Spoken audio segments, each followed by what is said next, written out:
Hi, it's Rabbi Travis again. Hope all is well with everyone, or as well as it can be. Forgive the casual tire. It's a Sunday afternoon. I've been hanging with grandkids most of the day, which is a wonderful way to pass the day. Um, I wanted to speak with you briefly today about the concept of chosenness as it applies to the Jewish people. I've always understood chosenness to mean that we are asked by God to be a role model to humanity. The verse from says very clearly that we are to be or lagoyim, a light unto the nations. I mean, we live in a time, I think, when we could very much use some role models on many, many, many levels.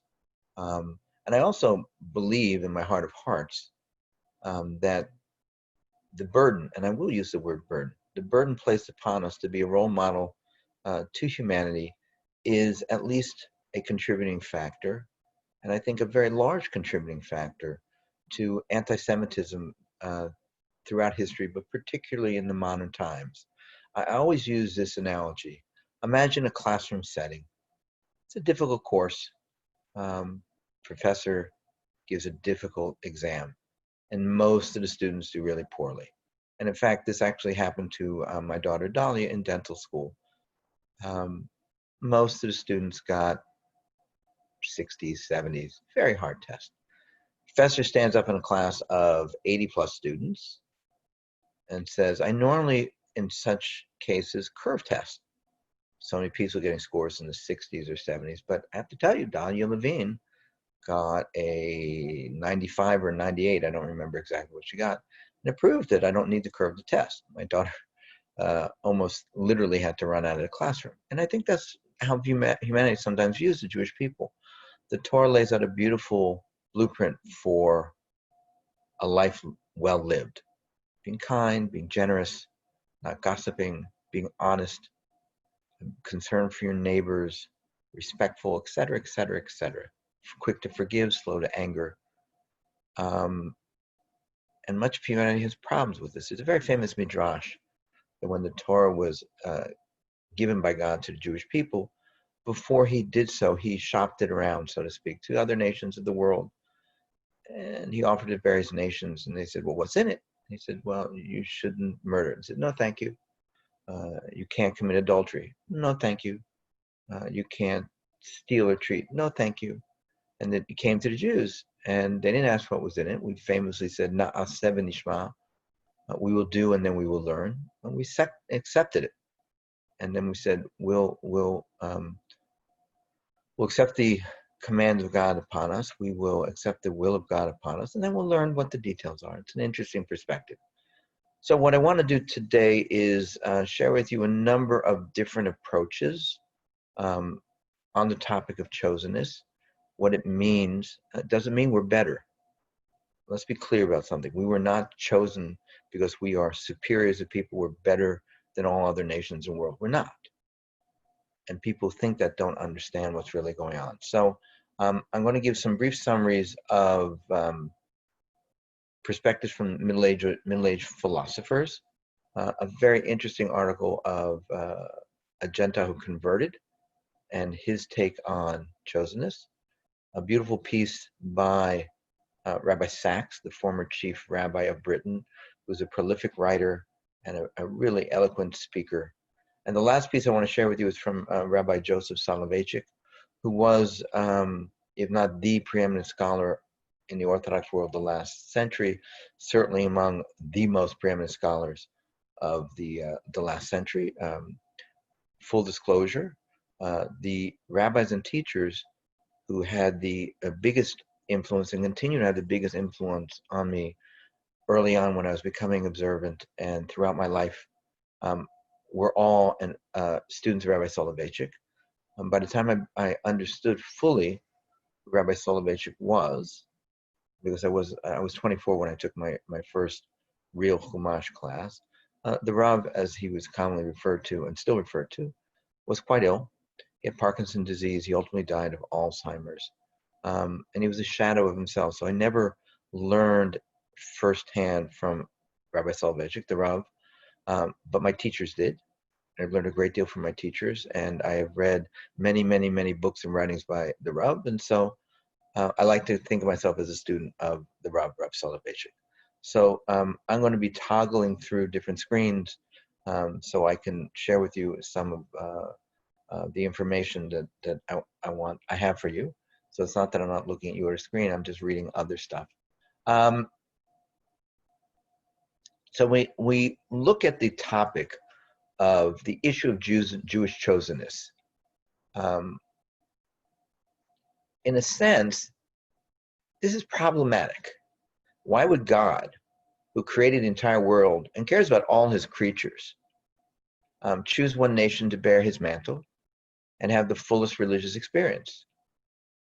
There are, of course, many different accounts of the relationship between God and the Jewish people, as well as between God and other nations, that may lessen this difficulty, but it's still a good question. Why were the Jews deserving of God's choice? What did we do? What is there about us that warrants us being given this coveted title, the chosen people? The Midrash, as I shared with you, tries to answer this. The famous answer, Na'aseh v'nishma, we will do when we listen. But let's see some of the answers that are given by the medieval philosophers. Let's start with Maimonides. His answer is typical of his writing. He's a very rational thinker, very rational writer. He argues that the Jews are chosen because of our own decisions and our own merit, not because of any inherent factor. Avram was the first person to rediscover God, and let's remember, the biblical account tells us that Adam and Chava, the first people, knew God firsthand. There were 10 generations between Avram and Noah.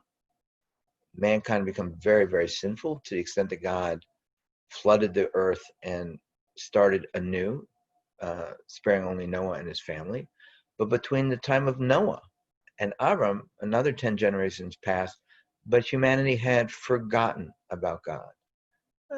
The Midrash and other sources try and explain it in the following light. Imagine the vice president or any of the cabinet members came to the Berman Commons, not the president, but one of his high-ranking officials. You would afford that official the same respect that you would give to the president himself.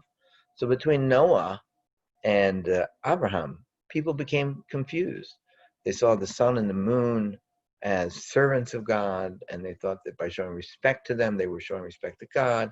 This devolved into idolatry. So Abraham was the first person to rediscover God, and he and his wife Sarah spent their lives trying to educate as much of the world as they could about the one true God. So because of this great accomplishment, Maimonides would argue, and does argue, and the ensuing relationship between God and Abraham, Abraham's descendants merited to be God's chosen people, receiving a larger portion of laws as they continued Abraham's goal of spreading knowledge of God to the world. So one interesting ramification of this opinion of Maimonides can be seen in Abraham's spiritual descendants, that is, converts. They enjoy the same status as his biological descendants. We hold this very, very strongly. We don't differentiate one who is born as a Jew and one becomes a Jew by choice, is how it's often referred to in today's society. So a second perspective is brought by Rabbi Yehuda Levi in his ethical work called Sefer HaKuzari. The Kuzari is a really fascinating work. It purports to be a conversation between a king of the Khuzars and a Jew and a Christian and a Muslim. The king of the Khuzar is interested in learning about the one true God, and he quizzes all three and asks them different aspects about their faith and the relationship with God. So Rabbi Yehuda Halevi looks to the notion of chosenness as encompassing a biological system of superiority, where the trait of supremacy passes from Adam down along paternal lines. He explains how the Jewish people inherited this superior quality, and that, combined with the climatic experience of the land of Israel, proves Jews superior and allows us to excel to the point where we are basically considered a distinct species from non-Jews. And so in his view, this preeminence manifests itself in several ways, such as the ability to receive prophecy, and it would also explain why the Jews were chosen by God and received the Torah. God wanted a superior people to bear his Torah. There's a third point brought by the Maharal. The Maharal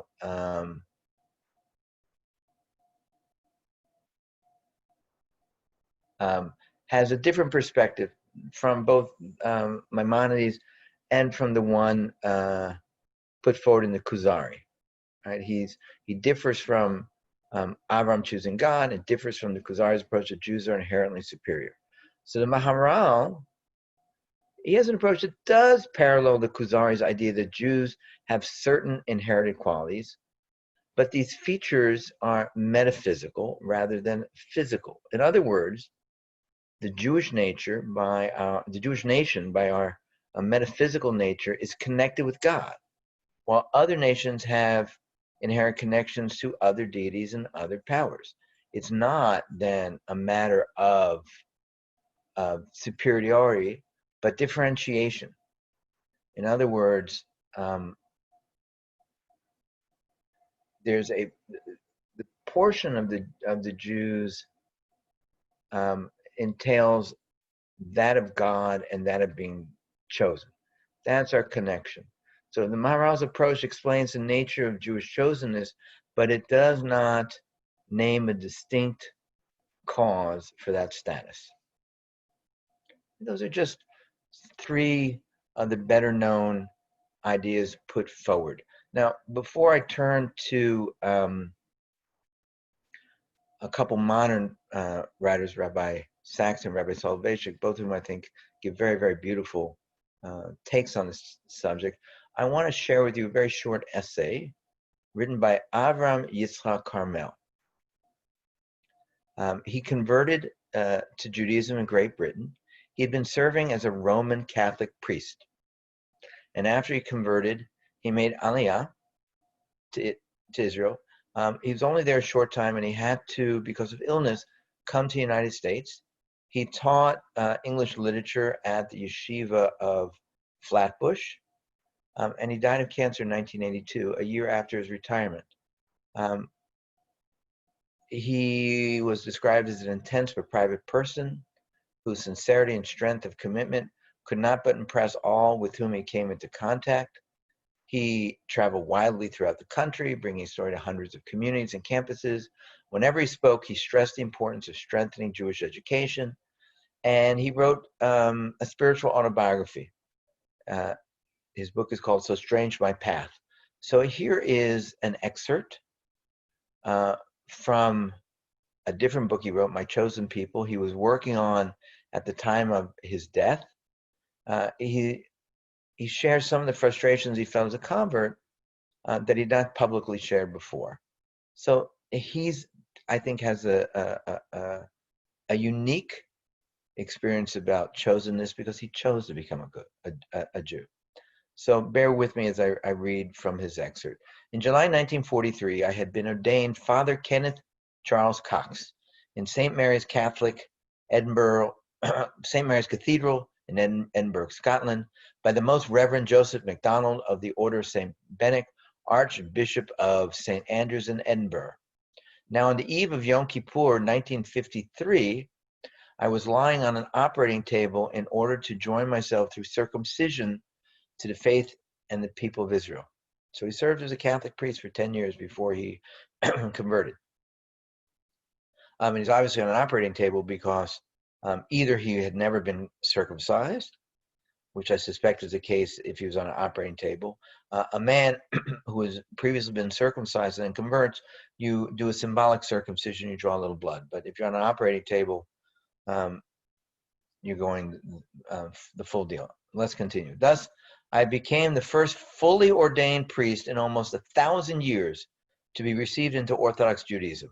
I doubt whether any human being since the dawn of recorded history had felt more isolated, vulnerable, or utterly dependent upon the compassion of Almighty God.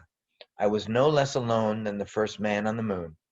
One or two faithful friends communicated, as best they could, the goodness that was in their hearts, but they could not accompany me through the journey from the Earth's atmosphere through spiritual space. I had dared to cut history short my own lifetime, and within a lifetime to encompass the whole of Jewish history. A proselyte, if he tries to live up to his calling, will relive within his brief span the discrimination, hostility, and callous cynicism experienced down the ages by those whom he has chosen as his people. Most cruel of all, he will find much of his suffering within the very family from which he had hoped to draw strength and consolation. Let me just pause here for a moment. Jewish law is very, very clear. We are to accept converts. We are to be kind and compassionate toward the stranger. We're reminded that we were strangers in Egypt. We are not allowed to ever remind a convert of his or her past. And in modern times, 1943 is still modern times, but it's almost 80 years ago. In our time, there are so many people who did not grow up observant. Either they are balei tshuva, meaning they became observant. I didn't grow up observant at all. I am in this category.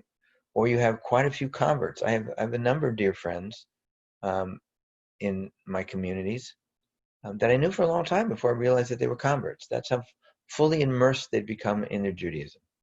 So let's continue with his essay.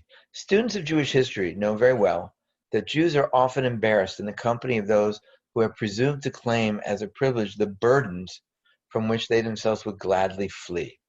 If a Gentile marries a Jew, toleration can be granted in the case of those who go through the ceremony of conversion. But why should anyone be so stupid or presumptuous as to seek out Judaism in preference of another faith? This all too common attitude stems from an inferiority complex which many born Jews have inherited from centuries of persecution. It would be sad enough if this complex were limited to the rank and file among the Jewish people, but it is strongest in the Jewish lay leadership, or should I say, the great misleadership that is only just beginning to disappear. The most unfortunate example of discrimination on the part of Jewish establishment has been the persistent refusal of the United Jewish Appeal to use me on behalf of Israel. On one occasion, when a community on Long Island insisted upon using me, I increased the sum from $32,000 to $65,000 over the previous year. So discrimination is not even profitable. There's an incredible degree of arrogance in the Jewish autocracy, and the time has come to challenge it. Many small men occupy very big jobs. Most of my allies and truly genuine friends have been rabbis. They seem to know from the clear message of Jewish tradition how greatly the proselyte needs encouragement if he is to survive, let alone succeed. The very few exceptions among rabbis have been those who were executives rather than religious leaders or teachers. I am particularly grateful for the opportunity of teaching, albeit humanities, to beautiful and gifted children. Perhaps the lay leaders unintentionally did me a favor by excluding me from communal affairs. As a teacher, as someone who's not involved in communal affairs, I would agree with that. I have to tell you, over the years, I've met people, and I mentioned I'm a rabbi. They ask me, "What synagogue are you rabbi of?" I said, "No, I'm a teacher." Pulpit rabbis have a very difficult job, and teaching is, I think, every bit as rewarding and in many ways less demanding. And and he says teaching is a rewarding task, but in America, a teacher is a long way down the community ladder. He has no prestige or vital influence. American Jews in particular find it difficult to respect a person who is without financial backing. You're not quite kosher. If I were planning my life again, I would give more attention to material things and above all, security. Idealism should be linked to a sense of financial adequacy. I regret not having settled in Israel in 1960. When I take stock of my life since then, I doubt whether I have really gained anything by not remaining there. The proper place for an idealist, and the best of all places for a convert. Had I held on for a few more months, I might have recovered from my illness and continued my happy life. Even today, I am constantly preoccupied with thoughts of her welfare and security. My discovery of Judaism and my almost superhuman efforts to become one with the Jewish people constitute the only real worthwhile achievement of my life. It is the one area in which I feel no regrets, and if I had 1,000 lives to live, I would want to succeed in this one goal at the expense, if necessary, of all others. So here's the insights of one who chose to be chosen. And he underscores, I think, something we would, in different degrees, agree with. And it's a famous rabbinic dictum. It's hard to be Jewish. Whether you're observant or not. It's hard. Society looks upon us differently. When we look at the current events going around us and the calls for reforms in our judicial system, our policing system, racial justice, remember one of the first outcries during the Trump presidency was Charlottesville, when people marched chanting, "Jews, you will not replace us." So we know what it's like to be persecuted. And let's be honest, a traditionally observant lifestyle is difficult. Over the years, as I've come to know people who aren't observant, and they ask me about my observance or talk about it, they're mystified, they're befuddled. How can you keep Shabbat? How can you go 25 hours without phone or electricity or television? How can you not work on weekends when you have to? How can you not go out to restaurants? How can you not do this? How can you not do that? And I've tried, sometimes successfully, sometimes less successfully, to explain, for example, the gift that the Shabbat is. In a time where people more and more are expected to be on 24/7 with cell phones on all the time, sometimes 2 cell phones, email, this and that, to be able to escape this and go into a 25-hour bubble of quietness and reflection and time spent with family and friends. It's a gift. It's a gift. Let's now look at something Rabbi Sachs wrote. There was a series of lectures. This one was on Jewish identity, the concept of a chosen people. This is from 2001. And it's an interview. It's conducted by Lisa Berger. It is on Rabbi Sachs' website. It's got a wonderful website, by the way, if those of you are computer literate. And the subject that, as I mentioned, was Jewish identity, the concept of a chosen people. And so Rabbi Sachs gave a discussion, and then he answered a few questions. And so I'm going to read to you some of his answers because I found them very moving. Friends, I suppose I could summarize what I have to say tonight and what I have been trying to say in these lectures and in the books I've been writing recently with that lovely story about 2 Jews in a coffee bar in Vienna. One is reading the local Jewish press. The other is reading a notoriously anti-Semitic journal, Der Strömer. The first one says to the second, "What on earth are you reading this anti-Semitic rubbish for? It's full of anti-Semitism." The second one, with a big smile, says, "Look, you read the Jewish press. What do you read? Jews have rows with one another, peoples assimilated, marrying out, the Jewish community falling apart. I read this magazine, Der Strömer. What do I read? Jews are controlling the media, they're on the economy, they're in control of the universe. If you want good news, go to the anti-Semites." Great little story. So what I am really trying to say is this. Let us not have to go to the anti-Semites for the good news about our faith. But that does mean getting straight about what we truly believe. Therefore, tonight, I want to come to the idea which is surely the most controversial of all Jewish ideas, the one that I will argue is perhaps the least understood.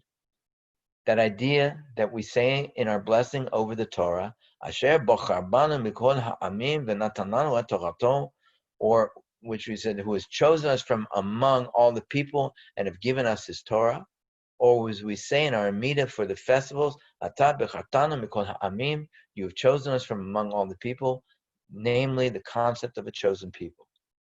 It is fair to say, I think, that no idea is more deeply rooted in Jewish consciousness, and that no idea has been more embarrassing to modern Jews. One can even say that much of what has happened to Jewry in the past 200 years, the assimilation, the outmarriage, is what Rabbi Sachs calls the flight from particularity, the escape from this difficult and very opaque concept of being chosen. We have about it a deep ambivalence. So, what I want to do tonight is what I've been trying to do each time, to engineer a paradigm shift, to see whether we can see a very, very familiar idea about which enormous amounts have been written in an entirely new way, and whether we can, in fact, break the hold, the dichotomy of old ideas. Our point of entry is going to be, as it has been for all these lectures, a particular kind of philosophical thought, that which we associate with ancient Greece, above all with Plato. What I'm going to say this time, as on all previous occasions, that the fundamental truths of Judaism, its radical message to the world, simply cannot be translated into that language. Therefore, the more we try and understand Judaism in the cognitive categories of Western thought, the more we will fail. We will fail to understand what makes Judaism so distinctive a voice in the conversation of mankind. And, what is more, I think we will not only fail to hear what that voice is saying to us, but I think humanity will fail to hear what that voice is saying to it. And we will fail to do what I think we are about, which is to be a counter voice in the conversation of mankind, God's question mark against the conventional certainties of an age. So let's begin with the Platonic moment, a great moment in human thought, in many ways a beautiful moment, in many ways even a spiritual moment, and the moment we associate with Bethius. Or if not Bethius, then more recently, that wonderful young man called Alain de Botton. Did you see his television series? I have to say, I don't know who either of those are. What is called the Consolations of Philosophy. And of all those, the greatest consolation of philosophy is the one provided for us by Plato. Here it is. We are aware of the fact that all around us, and what is more, even within us, life is in a constant state of flux and change. Nothing stays where you put it. You know, Elaine and I, it's his wife obviously, Elaine and I always felt this about Hong Kong. You know, most cities stay where you put them. Every time we went to Hong Kong, they've knocked down the Hilton, or this or that. Nothing stays the same for very long. We are born, we grow, we mature, we die. And what is more, the world around us is infinitely complex. No two snowflakes are the same. No two genomes are the same. And now, amidst such a complex, diverse, and ever-changing world, will we ever get something that lasts, something that stays put, something which presents a stable resting place for the human mind? How can we know anything if things are so complicated? How can we make sense of the chaos of reality? How can we find truth that is timeless? To this, Plato gave one of the world's great answers, an answer which has inspired philosophers and indeed mystics ever since. Here it is. It occurs, you know, in his great book, The Republic. It is called The Parable of the Cave, and it goes as follows. Imagine, he says, a group of people who have been imprisoned in a cave. They are chained, so they cannot turn around because the opening of the cave is behind them, and the sun is shining behind their backs. Therefore, all they see is passing shadows on the wall. They think that is all there is because they never saw anything different. One of them escapes, goes out into sunlight, and sees the world for the first time, and then realizes that what he has taken for reality until now is just shadows on a wall. So it is, says Plato, when it comes to the world we perceive with five senses. This empirical solid world, this is just shadows. This is not real. We see a world full of tables and chairs and flowers and trees and all sorts of nice things. They're all different. They're all ephemeral. We think that this is the reality. It isn't so. What is real is not the 1,000 different kinds of table, but the one idea, the one concept, the one form of a table.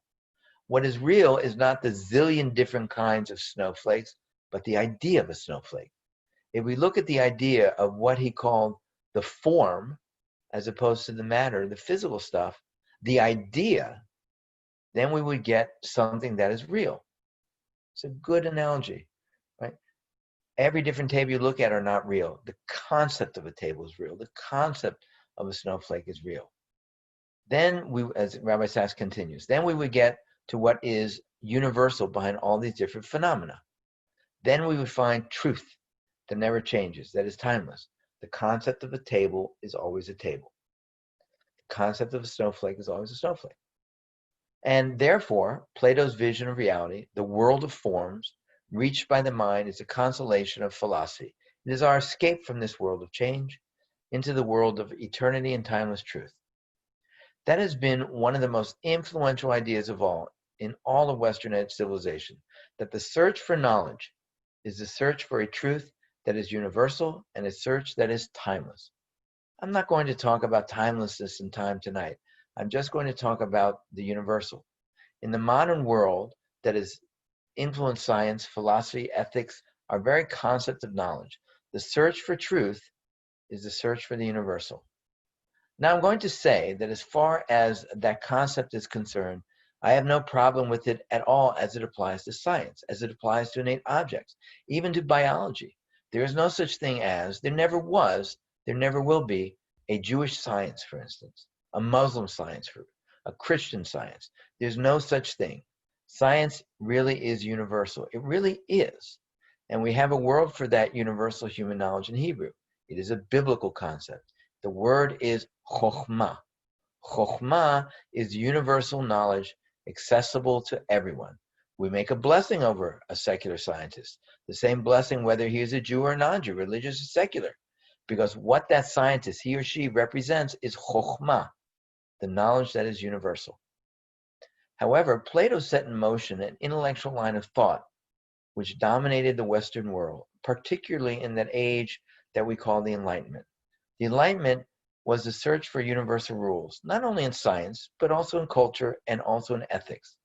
Does anyone know what Immanuel Kant's famous ethical principle was? Anyone been through the groundwork to the metaphysic of morals? They don't make titles like that nowadays, do they? You remember what Kant said? The test for a moral principle is universality. If you can wish that everyone followed that rule, then you would be moral. Yes? You want to be the first to get to the Kiddush? Fine. But that's passion, that's desire, that's interest. If you want everyone to be the first to Kiddush, then you're being moral. But you never get anything to eat, right? For Kant, it is universal, it's moral. If it's not universal, it's not moral, it's not ethical. Or for the utilitarians, Bentham, James Mill, Father John Stewart, Godwin, all these people, these utilitarians, they are searching for one simple principle that applies to all ethical solutions, all people, all times, all countries. A simple principle called the greatest good for the greatest number. If an action satisfied that, that was okay. What this was an attempt to apply the rules of science to human culture and to ethics. How could we take this chaos of different norms, codes, conventions, and make them, as it were, scientific? The answer is find that which is universal. Of course, that was the dominant strand in 19th century anthropology, the very concept of progress. The concept of progress is that cultures move from the primitive to the sophisticated insofar as they move from the particular to the universal. Particular is bad, universal is good. And by the way, we see this in young people when they go to college with intersectionality and the push to be universal Jewish students who want to maintain their Jewish identity, who want to be particular. They have problems. You need to be universal. You have to check off on all the same boxes as everybody else. It's a difficult time to be a young Jew in college these days. Let's go back to Rabbi Sachs. Particular is primitive. Universal is advanced, civilized, cosmopolitan, rational. And it seems to make sense, doesn't it? How do we develop our sympathies, for instance, as we grow up? The first people we relate to, the people closest to us, are parents. Gradually extends to friends, then gradually to the community, then gradually to a society, then gradually to mankind.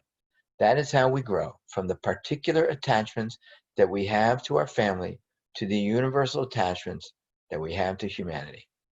Or that principle, ontogeny recapitulates phylogeny, whatever that means. I know that so that you get some classy Latin here today while you're at it. He throws it in there. I don't know what it means either. But what applies to the individual also applies to cultures as a whole. We begin with things called tribes. Then we move to city-states. Then we move to federations of city-states. Then we move to nations. Then we move to international relations. The more sophisticated, the more universal we become. That, therefore, is the Platonic moment that dominates the modern world in the form of enlightenment. That is the move from the particular to the universal. The particular is the beginning. The universal is a culmination. Anyone of you who wants to read more about it, I wrote a chapter on it in The Politics of Hope. I can't remember which chapter, but there you are. Now I'm going to make my first radical statement, which is obvious once you said it. The only trouble is that I never saw anyone say it before. Here it is. The Hebrew Bible tells a story. It's a very well-known story. But what is interesting about it, and what we should have noticed, but we never did, is that it is exactly the opposite story. It is the counter-narrative of Western civilization. It is the anti-Platonic story. Here it is. What is the theme of the Bible? What is the Bible about? It's a slightly ridiculous question, isn't it? A guy once found himself stuck with nothing to read but the telephone directory and eventually concluded, not much plot, but what a cast list. The theme of the Bible obviously is the story of the Jewish people, the children of Abram and Sarah, the people of the covenant, the people whose name is Israel. It is about a particular people, one people in particular. However, as you know, the Bible doesn't begin there. How does it begin? It begins with an anomaly, a thing that doesn't seem to make any sense if we are trying to tell the story of one particular family. It begins not with a people in particular, but with humanity as a whole. It begins with those archetypical characters of Adam and Chava, Adam and Eve, Cain and Hevel, Cain and Abel, Noah and the flood, Tower of Babel and its builders. Those are stories which are about universal human themes, and their characteristics are universal archetypes. They're about humanity as a whole.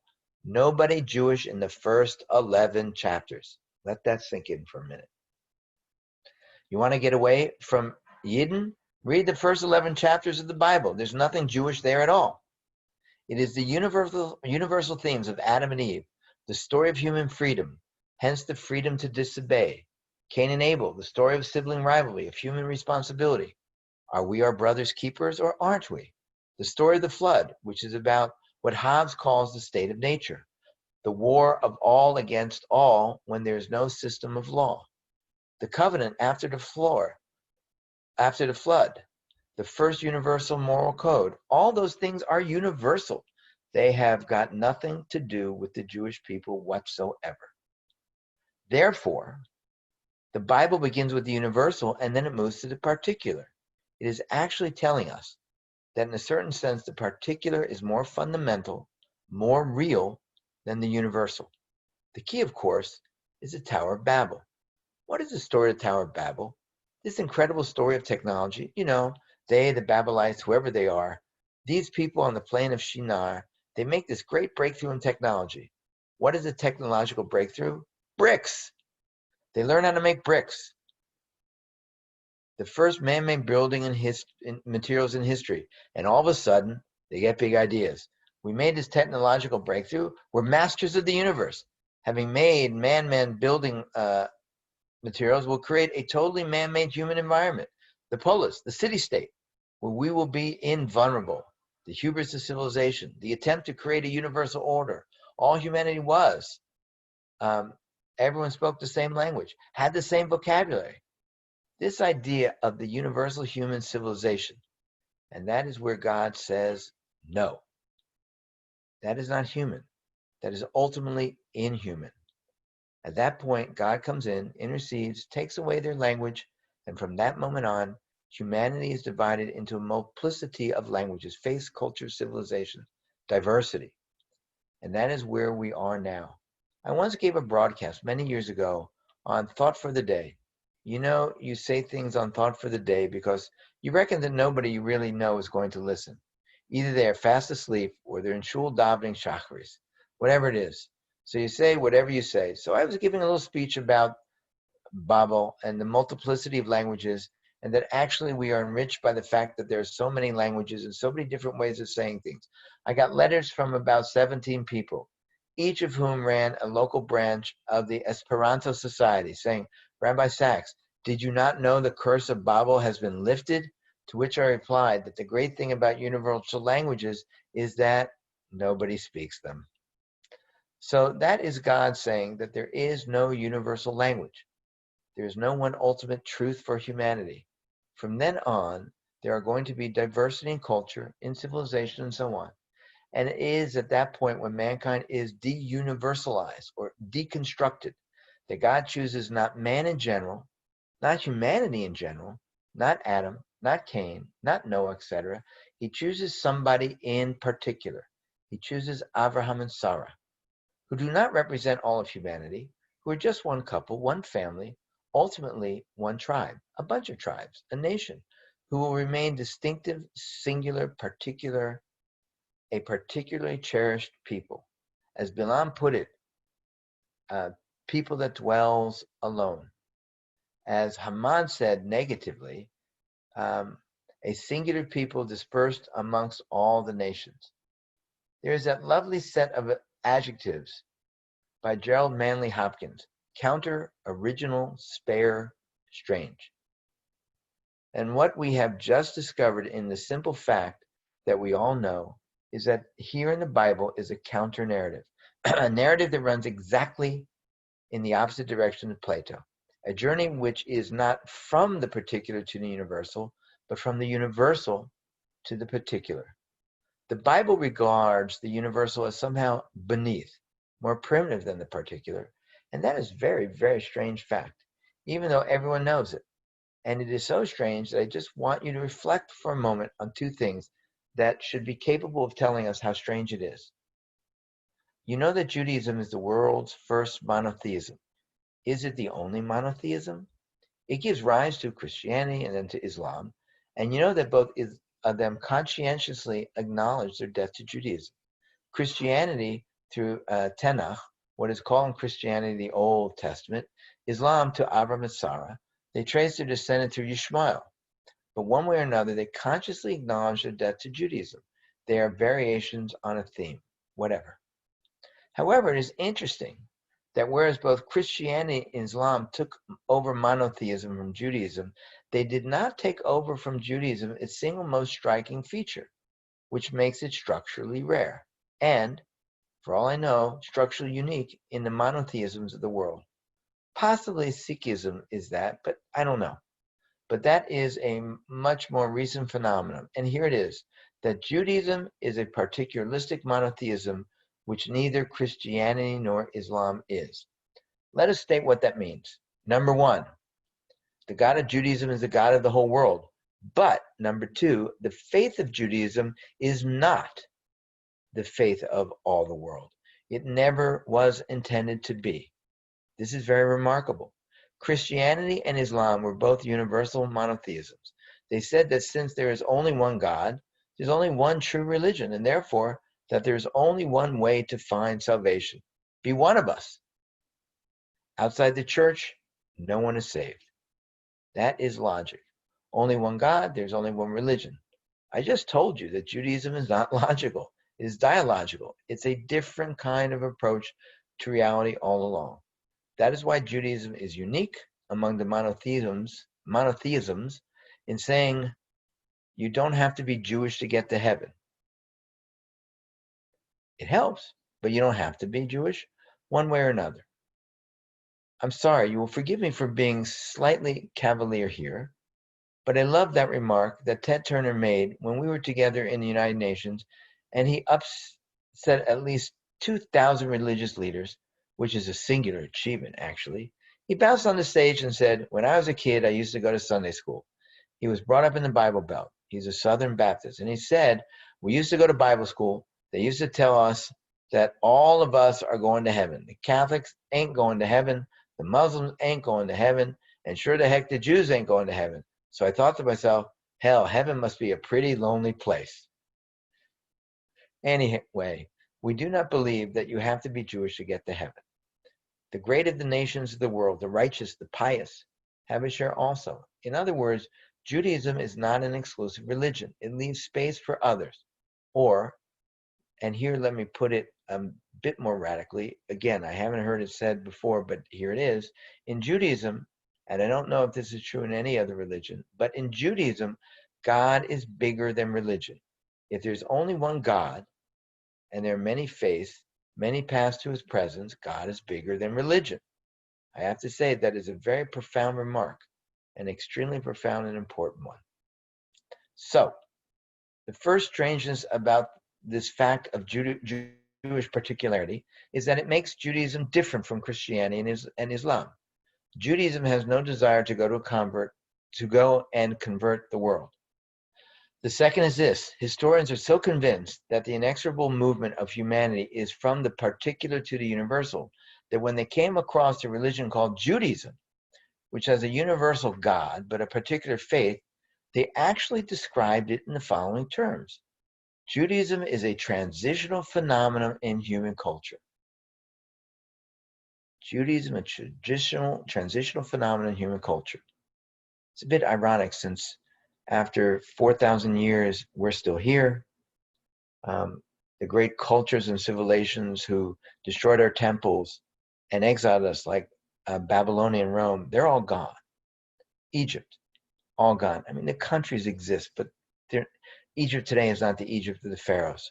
Rome today is not the Rome of the Caesars, right? So they thought that we are transitional. Back to Rabbi Sachs. First of all, you had tribal religions, each of which had their gods or gods, tribal religions. Then you had Judaism, which is a sort of national religion. And then later on, you had the more sophisticated religions, Christianity, Islam, which are all about all of mankind. So Judaism, according to many historians, is a kind of interim thing on the way to universalism. And I'm going to tell you that this is absolutely and fundamentally wrong. It cannot be the case. It is not that Judaism somehow preceded the birth of universalism, which gave rise to Christianity and Islam. Judaism wasn't born before universalism. Judaism begins with universalism. That is the story of the first 11 chapters of the Bible. That is the story of the covenant with Noah. That is the universal faith. But that, we say, is only the beginning, not the end. It is not the ultimate achievement. Far from being a stage on the way to a universal creed, Judaism is actually a protest against universal creeds. And why should it be a protest against them? We'll discover in a little while. Now I want to explain to you why Judaism was so opposed to the Platonic universe. Do any of you remember a painting by Raphael, the Academy of Athens? Do you know this picture? It's one of the great paintings. It is Plato and Aristotle having a little chat, They're reading the Haftorah and they're popped up for Kiddush, whatever it is. And Plato is sort of pointing up and Aristotle's pointing down. And that's nice, Raphael, the Academy of Athens. You see, Plato is pointing up there to the world of form. So Aristotle is pointing down there to the world of diversity and empirical reality.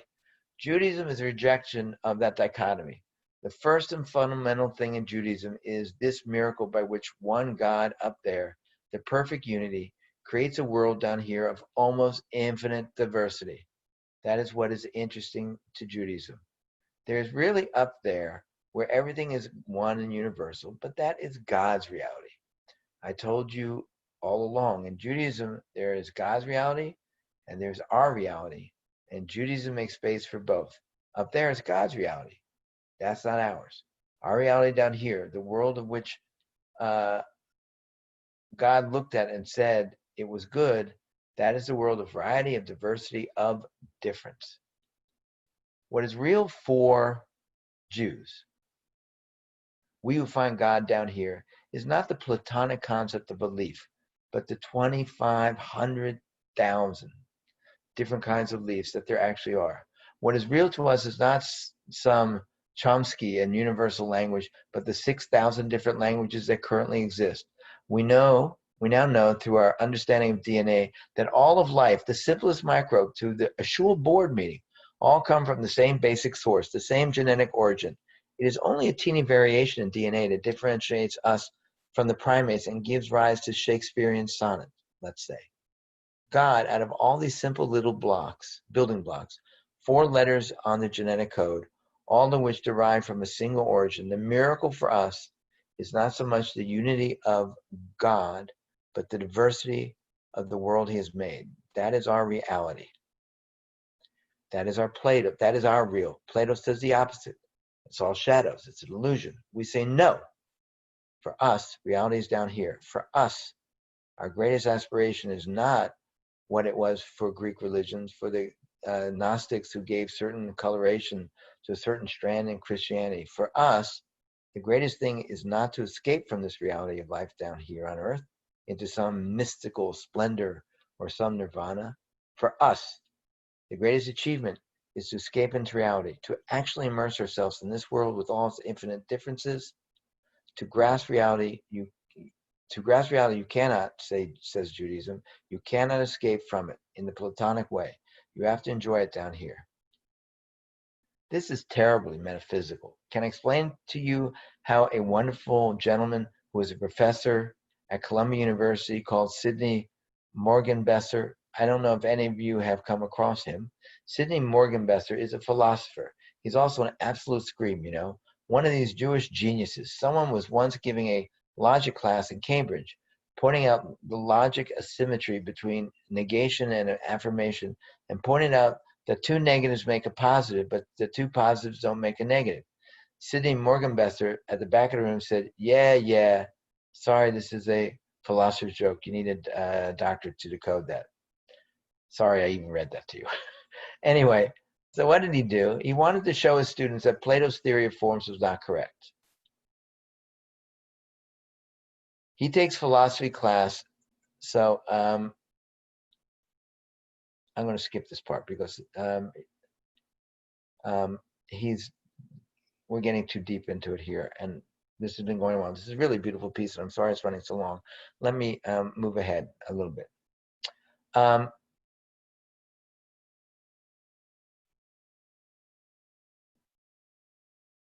So Rabbi Sachs starts getting into the topic of marriage. Okay.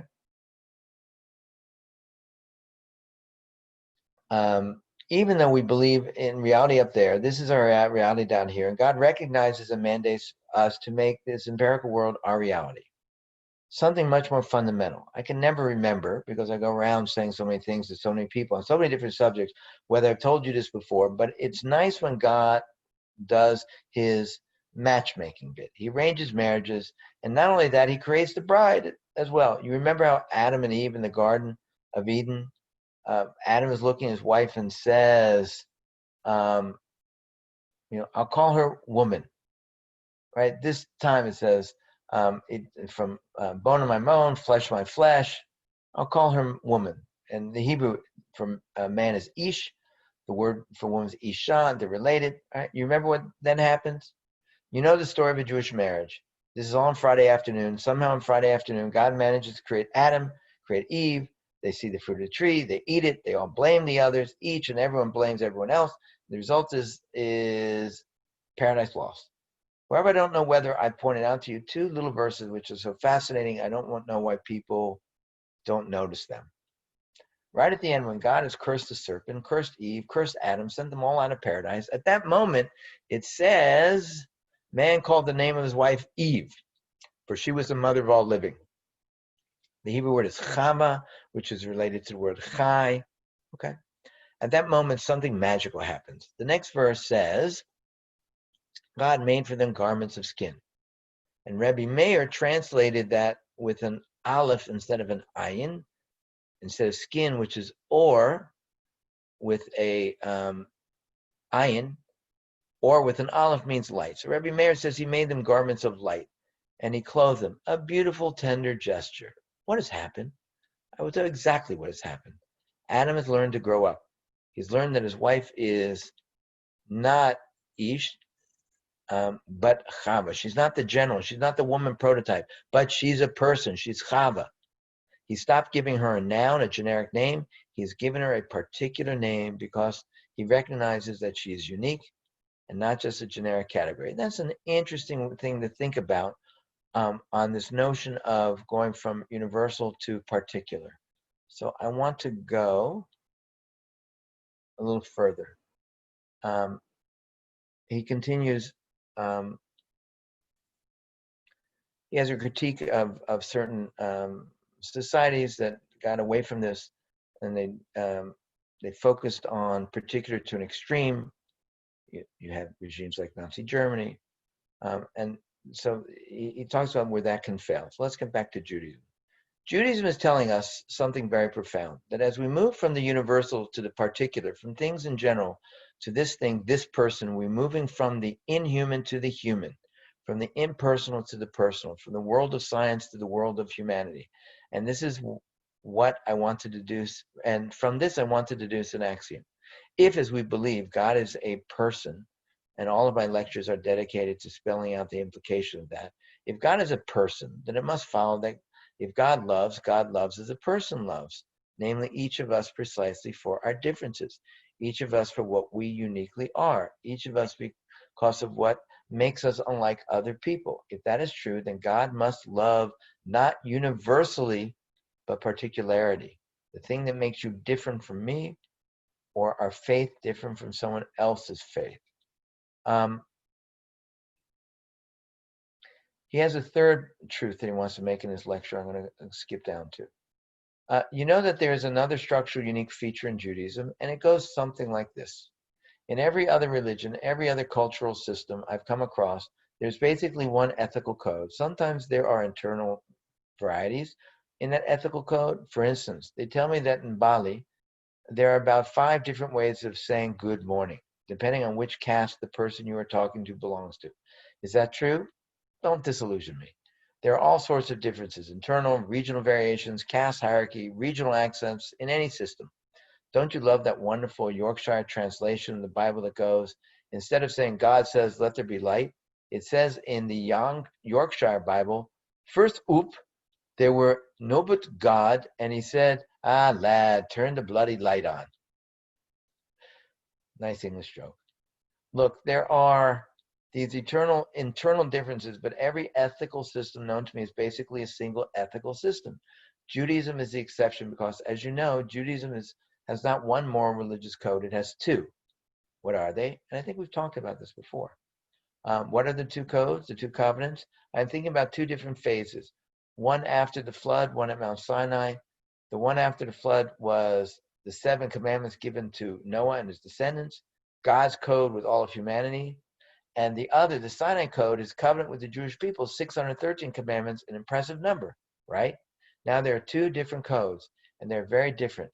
One, a code for all of humanity. 2, a code for the Jewish people. Now, I've never understood this.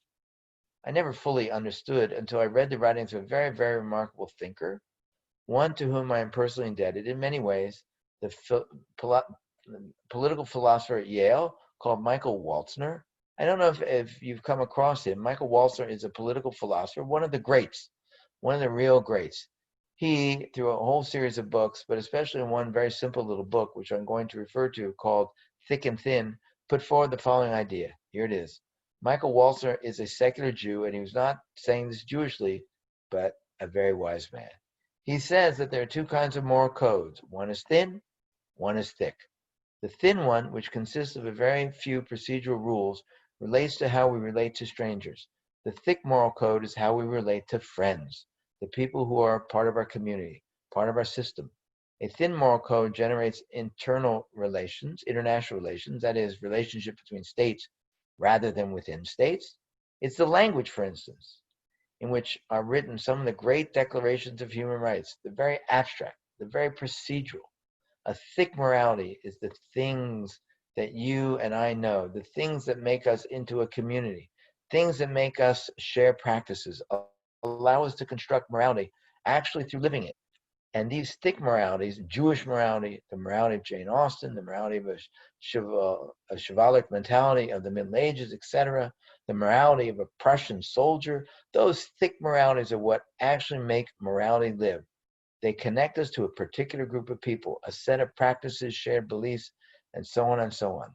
Thin moralities, say Michael Walzer, may be important at times, conflict resolution and so on, but they can never form the texture of daily life. It is the thick moralities, the real concrete, particular moralities that are the substance of a moral life. So where's he going with this? I'm going to summarize a little bit because this goes on for, I didn't realize and remember how long it went on. So it's been a bit since I've read it. This is towards the end where he speaks. Jewish mind moves from the universal to the particular, not the way that Plato's mind works. And that is the three reasons why we reject Plato. Because for us, the fundamental reality of creation is diversity. Second, because the fundamental fact about humans is their uniqueness, their irreplaceability, and that is what makes love human. And thirdly, because the moral life has to be lived in particular communities with particular rituals, specific memories, and a particular identity. That is why we reject Plato, and that is why we say God loves particulars.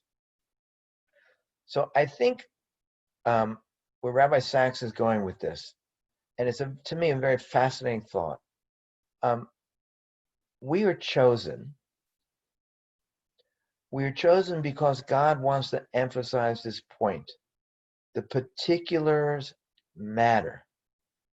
Universal is not the way to go, because when you think about your life, you may know everybody. You may know everyone in the Berman Commons.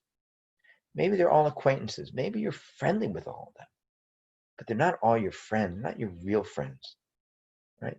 The world is built about on subsets, okay? And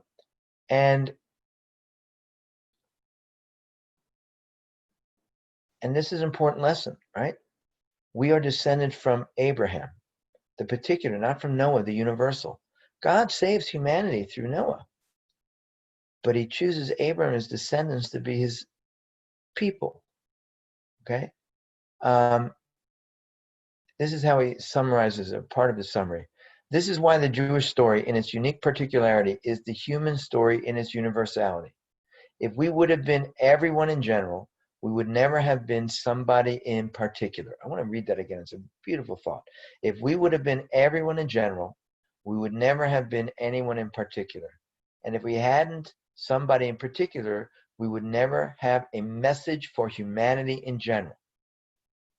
I have got to tell you, I know that my most personal individual books that I write out of the experiences that are unique to me are the ones that speak across the boundaries to non-Jews as well as Jews. It is our particularity. It is in our particularity that we discover our universality. And with this, I come to the crux.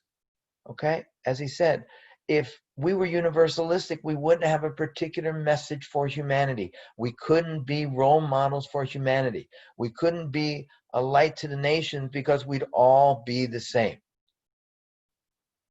So in Rabbi Sachs's view, and this goes on for a while longer, it's a really, really insightful, I think, speech he gives. Our chosenness is that we champion the particular. And we live in times where people are pushing back against this. And it's not just from the perspective of Plato. So I mentioned the college scene because it's one of my personal goals to try and help and work with kids in the college scene. There's a lot of pressure to be universal, to be like everyone else and not be unique and special and be Jewish. But the chosenness of the Jewish people, Rabbi Sachs argues, and I think it's a powerful way to think about things, rests in this idea that the particular matters. And, as he says, we read the Bible. We don't stop and think enough. The first 11 chapters have nothing to do with Jews. It's about humanity, and we get away from humanity and focus on the particular.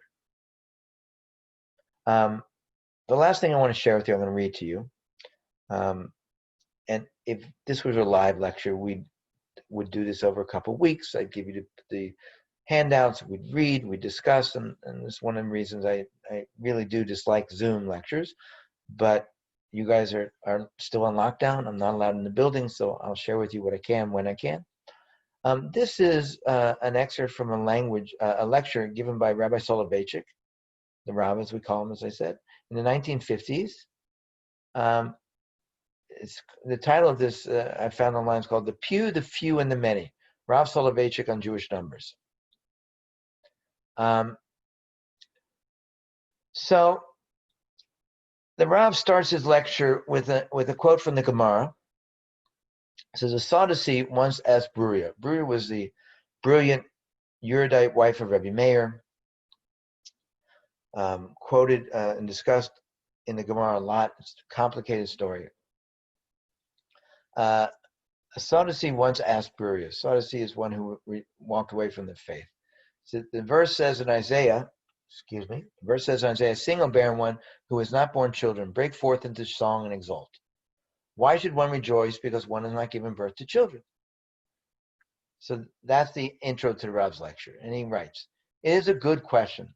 For while the usual reading of the verse would understand the phrase, one who's not given birth, merely explaining what preceded it, that is, one who's barren, one can also take it, as the Sadducee did, in a causative sense. That is, sing, barren one, because you have not borne children." Accordingly, his question makes sense. Why would one sing on account of being childless? In her answer, Bruria directs his attention to the end of the verse, which says, "For the children of the desolate are more than the children of the married wife, says the Lord." She argues that this lo yalada, one who's not given birth, is merely a parallelism that explains the meaning of akara, barren.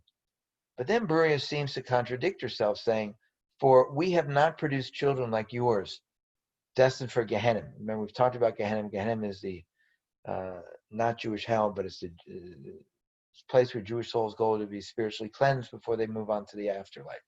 That is, we rejoice precisely because, unlike you, we do not have children destined for damnation. In other words, the phrase "lo yalada," did not give birth, is not simply explanatory, but causative. How can we understand this contradiction in her words? There's a deeper meaning in this passage. First of all, we must recall that Bruria's life under Roman persecution was filled with suffering and tragedy. She was the daughter of Rabbi Hanani ben Tridon, the great sage who was executed while wrapped in a Torah scroll. We read about that, if you recall, from the martyrology section on Yom Kippur. His daughter said to him, "What do you see?" He said, "The parchment is burning, but the letters are not consumed." The story says they put wet wool on his heart to prolong his suffering. And the executioner said, "If I remove the wool, can I share in your portion the world to come?" He did, and he jumped in the fire. They both perished, and a voice came on from on high that said, "Both Rabbi Hanani and the executor have found the place of the world to come." Getting back to the Rav's lecture. Her mother was also killed. Her only sister was forcibly taken to a life of harlotry in Rome. Her brother became a violent outlaw. Her two young sons died as children. Throughout, she accepted God's will without question. Notably in the Sifri, which is an oral commentary on the book of Deuteronomy, this commentary demonstrates that the ultimate acceptance of God's ways by quoting her and her family members. They recited the rock, his work is perfect, when Hananiah, her father, was martyred. For all his ways are justice, when her sister was taken. A God of faithfulness and without iniquity, when her brother rebelled.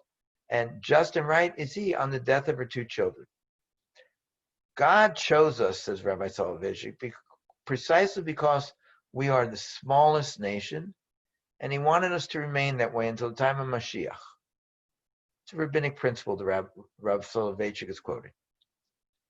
Additionally, he says about Bruria, she endured the devastating apostasy of her husband, Rabbi Meir's personal Rebbe, Elisha ben Avuya. By way of background, Elisha ben Avuya is called Acharim in the Gemara when he's referred to, meaning the other one or others. The story goes that there are only two commandments in the Torah in which the reward is for fulfilling the commandment is specifically given: honoring your parents and shooing the mother bird away from her nest when you try and take the eggs from the nest. In both cases, it says long life. The story says Elisha ben Avuya was walking one day. He saw a young boy climbing a tree to get some eggs because his father wanted omelets for breakfast. So he shooed the mother bird from the nest, thereby fulfilling both commandments, honoring his parents, shooing the mother bird, for which the promise is long life. He fell from the tree and died. And he said, there's no justice, there's no judge, there's no justice in the world. And he became an apostate. But Rabbi Meir remained close to him. It's a complicated story in the Gemara. And we'll get back to the Rav's talk. Given what we know about the unparalleled intensity of the rabbi and the student, the Rebbe Talmud, in Talmudic times, we can recall Rabbi Meir's refusal to despair of his Rebbe's repentance, even after he became an apostate. Rabbi Meir always thought he would return. One can only imagine the pain that event caused them. And yet, with all this, Bruriya Rabbi Meir never succumbed to despair. Tragedy notwithstanding, they continued with undiminished faith, even to the point of rejoicing with song, as our verse puts it. It is thus not surprising that the Sadducees could not comprehend their emotional and spiritual fortitude, saying, how can you, who are now childless and bereft of extended family and teachers, still rejoice in your faith? How is it that the more your loss, the stronger your faith and your exaltation? Yet the question of Sadducee went even further. Remember that at that juncture, the remaining Jews in Israel, meaning during the time of Rabbi Meir and Bruriya, the Jews remaining in Israel were being persecuted by Rome, and this, as I mentioned, is recorded on the Yom Kippur liturgy. Additionally, various heretical Sadducean, Christian, and Gnostic sects thought to betray the faithful few to the authorities. Surely the Sadducees' question was in essence a theological polemic based on the abject condition of the Jews. His question was in reality a rhetorical stab at the truth of the Jewish faith. Your adherence to your Jewish faith has been rewarded by God with persecution and exile. Surely that proves that your God has rejected you and your religious convictions are false. The Rab gives another crosshead to his talk. Only a select group can be expected to maintain the strictures and responsibilities demanded by our faith. To fully comprehend the thrust of his words, we must appreciate that until those second-century Hadrianic persecutions, the Romans, unlike the Greeks, had generally tolerated other religions in their empire. When they conquered Judea, razed Jerusalem, and exiled millions of Jews, they famously proclaimed Judea Capta, believing that the Jews would in time disappear or at least be docile. But with the Bar Kokhba revolt in the year 132, and remember the temple was destroyed in the years 68. So you're talking about less than 60 years after destruction and exile, the Jews are rebelling again against Rome, and no one in the ancient world rebelled against Rome except for the Jews. But with the Bar Kokhba revolt in 132, Rome came to understand that the Jews were unlike other nations. They realized that the Jews would continue to rise up, even absent an independent polity, because of their religious convictions, that is, their adherence to the law and the teachings of the Torah. And thus, for the first time, they outlawed the teachings and practice of key aspects of the Torah. It is not coincidental that it was at that time that the principle was expounded that in a time of Jewish persecution, a Jew should die rather than violate any aspect of Jewish law or accept a custom. And this, by the way, is it's an outlier in the following sense. The Torah tells us, use the phrase, v'chai bahem, you should live with them. And so we can push off any commandment of Torah to save a life. Crazy example, if a lunatic broke into the Berman Commons and he came carrying a plate of ham and cheese sandwiches, and he had a weapon with him, and he said, if you don't eat these ham and cheese sandwiches, I'm going to kill you.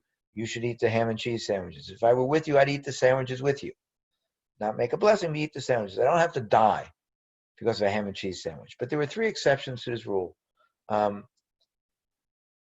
Not to murder. In other words, if the lunatic came in and put a gun to my head and then gave me a knife and said, stab the person next to you or I'll kill you, I should give up my life. Halabai, please God, none of us are ever in such a situation. We don't know how it would react. But the Jewish law says I should die rather than kill someone, because who's to say my blood is redder than anyone else's? The second prohibition that you should give up your life for rather than violate is to bow down and worship idols, which also is complicated. It's a long history. We see in Spain during when the Jews were told to convert or be exiled in 1492, about half the Jews chose to convert, not be exiled, whereas in Europe, many, many more people, given the choice convert or die, opted for death. Long topic. Maybe one day we'll talk about it. The third one is the laws of prohibited sexual relations. Okay, so those are the 3 big ones. We call them in English the 3 cardinal sins. But in the time of persecution, the example they bring in the Gemara is if the Jewish custom at the time was to wear red shoelaces. It's a ridiculous example. So they didn't use red shoelaces, but they used something similar to this. If the custom at the time was to wear red shoelaces, and this time of religious persecution, an edict came down and said Jews can no longer wear red shoelaces, but you should wear black shoelaces. In a time of religious persecution, you should die rather than change your shoelaces. Again, please God, we should never be in such a situation, because we don't know how we would react and act until we find ourselves in such terrible times. But that's what the law was. And so this is when it came in. The persecutions of the Romans were so terrible. They changed the approach to this.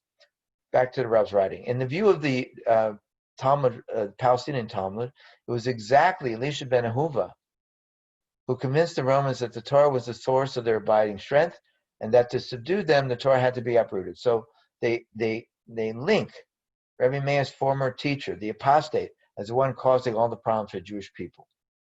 So now he says, the Rav says, we can now better understand the words of the Sadducee. He observed the complete imbalance of power and strength between the massive Roman Empire on one hand and the Jews on the other. Rome ruled the world. The Jews, who according to several historians numbered fewer than 1 million in Israel, with a largely assimilated cohort in the diaspora, were relatively powerless, subjugated, and beset by internal divisions. And so he taunts Burius, saying, why do you adherents of a discredited faith think that you can withstand the dominant power and culture of Rome, in spite of your small numbers and dim survival prospects? Your very condition proves God's rejection of your faith. Become Sadducees like us, instead of blindly rejoicing in your decrepit state.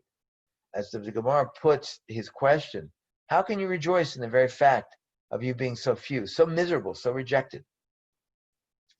The answer, of course, is one attested to by Jewish history, but appreciated only by a few.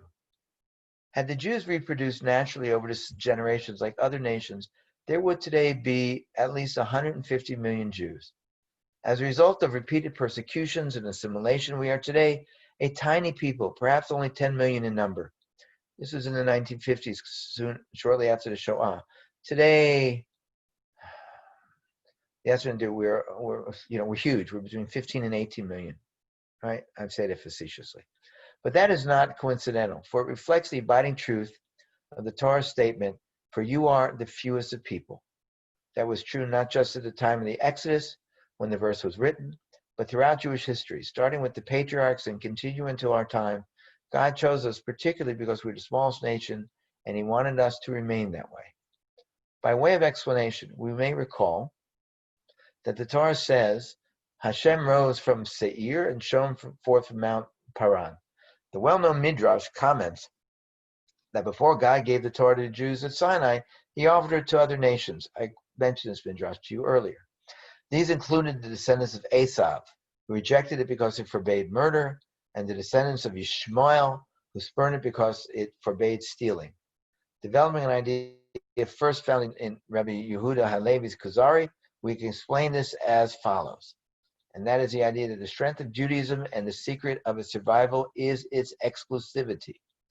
There were two periods in history when Judaism might have become the religion of large segments of humanity. The first was at the end of the Second Temple, that is the first century. At the time, a number of Roman notables converted to Judaism. Had that process continued, Judaism might well have become the adopted faith of the Roman Empire. But that did not happen, and in time Rome embraced the Christian faith. The second was in the 7th century, when a significant number of people in the Arabian Peninsula likewise became Jews. But rather than Jewish conversion becoming a mass phenomenon, Islam became the dominant faith throughout the Middle East. In hindsight, in both instances, it was the hand of divine providence that precluded the mass adoption of Jewish faith. Why would God oppose this? After all, is not the hope and the expectation of so many of the prophets? Do we not pray for the outcome every time we recite Aleinu? Is it not what the Musaf of Rosh Hashanah implores God may happen? Meaning, we pray that all of humanity will accept God. The Rab's going to point out, and this is very well known, we don't pray for all of humanity to become Jews. The answer can be found in the Kuzari, but it says in a slightly different context there. Had either the Roman Empire or the Arab Middle East converted, Judaism as we know it would long ago have ceased to exist. Judaism by its very nature demands extraordinary discipline and consistency of belief and action in every aspect of life, at every hour of every day. Only a select group can be expected to maintain the strictures and responsibilities demanded by our faith. And thus, had either Rome or Arabia converted en masse to Judaism, the result would inevitably have been the thorough dilution, distortion, and ultimately the disappearance of historical Judaism as a religion. There would have been enormous pressures to modify and reform the faith. As the Midrash put it by way of illustration, murdered by the Romans, theft by the Muslims, and sexual depravity in the case of the descendants of Ammon and Moab would have been justified and accommodated into the faith by popular demand. Thus, to preserve Torah, it was God's will that the Jewish faith would be exclusively patrimony and possession of the fewest of all peoples. Only a select few, those who remain loyal and committed to Torah and its demands over time, could expect fealty to 613 commandments and all that they entailed. So it's an interesting, I think, related to Rabbi Sachs's view that it's important that we be particular to convey our message and our modeling of God's desires for humanity to the world. They would be lost and universal. The Rav is saying something slightly different. We are exclusive in small number because it takes a lot to be Jewish. And he writes, the strength of Judaism and the secret of its survival is in its exclusivity. It is in our very smallness that, as a nation, that the faith endures inviolate. As the Torah states, it doesn't matter that numerous nations like Paran and Seir seek to embrace the Jewish faith. It is God's will that the fiery law of the Torah be for this people alone. For while God is one who loves all nations, it's only his holy ones who can uphold his commandment. So we alone were given his Torah, which became the exclusive possession of the descendants of Jacob. Thus we can appreciate Burah's response to the Sarsi. As she put it, the smallest of people should rejoice in its failure to become a dominant world religion. For the greatness of his faith in people lies precisely in its remaining small number, with few adherents rather than becoming a large and popular mass. Put differently, our greatness, paradoxically, is in our smallness. Or as Berman put it, and as recent Jewish history confirms, we should rejoice because as a result of our small numbers, we have avoided the fate of other peoples and faiths who are guilty of moral or spiritual failings. We properly exalt because, unlike them, our hands have not been soaked in blood and our consciences are clear. Of course, in keeping with the prophets and the Aleinu, there will indeed come a time when the world will recognize our faith as the true one and many will embrace it via conversion, thus finally rendering us a religion and a people of universal proportions. But that will only happen by Yom Hahu, on that day, meaning at a time when humanity will have progressed to the point when we will no longer have to dilute the principles and practice of our faith so that the masses might embrace it. This is a reference to the Messianic era. Until then, our task and our faith is to be and remain separate but apart, uniquely dedicated as a small minority to our unique and treasured spiritual patrimony. And I would add, this reflects Rabbi Sachs' view, and it's my own personal view. We're small and unique, and that enables us to adhere to a more pristine modeling of ethical behavior, more pristine modeling of what God expects from humankind. It's not just that the Jews are told not to murder. That's one of the 7 of the commandments of Noah. Those commandments included a legal system. Those commandments banned certain sexual, immoral sexual practices. God expects a certain basic morality in the world. Forgive me. God certainly frowns upon those cultures that allow for the killing of daughters who embarrass their family. They marry someone on their own instead of someone their family chooses. They're seen in public talking to a man. These are honor killings, as these cultures call them. This is ridiculous. They are immoral. And so our smallness allows us to maintain our role, I would argue, as a light to the nation. The Rav has one final part I want to share with you. There is one more consequence to Bruria's words. They contain a resounding critique of much contemporary Jewish thinking.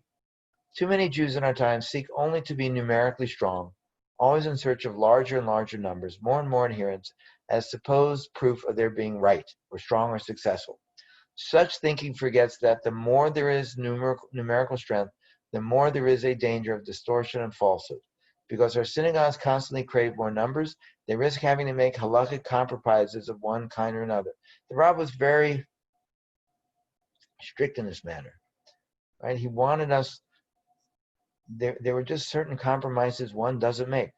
Rabbis watered down their sermons and lectured to appeal to the many.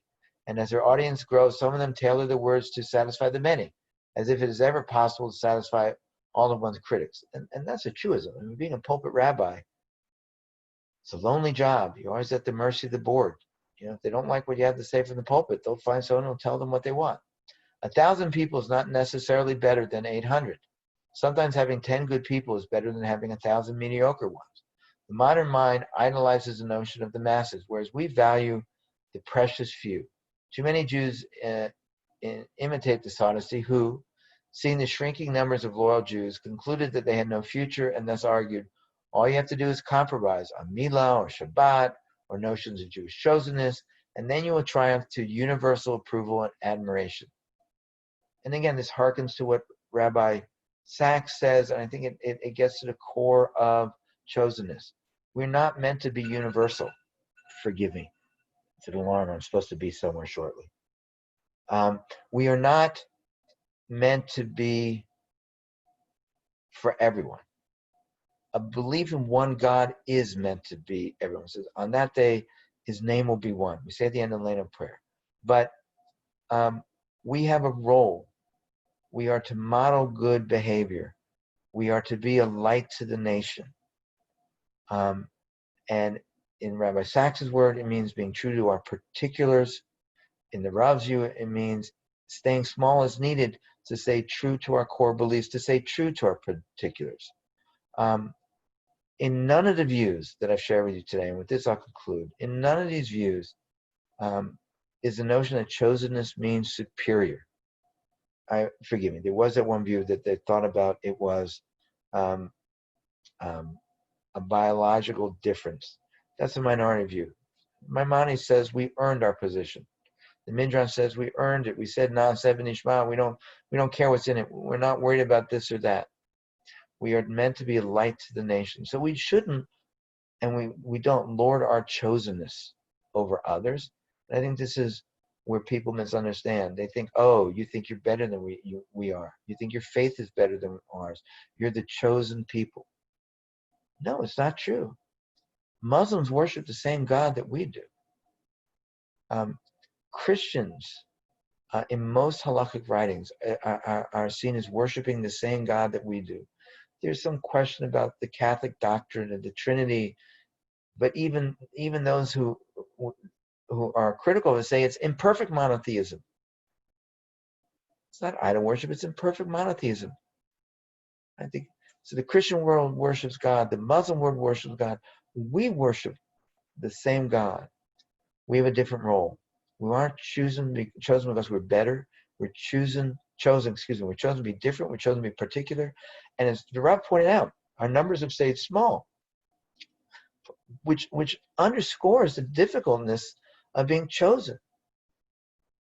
In the Rabbi's view, part of God's plan is we stay small so we can stay true to what makes us this light to the nation. But it came with a price. We're not 150 million people. We're 15 million people. So at this time, when we're looking to people across the spectrum,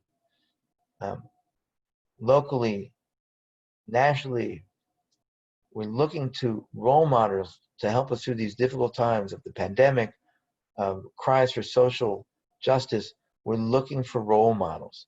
And at this time, it's worth reflecting on what it means to be a Jew, what it means to be part of the chosen people, and the awesome responsibility of being a role model to humanity.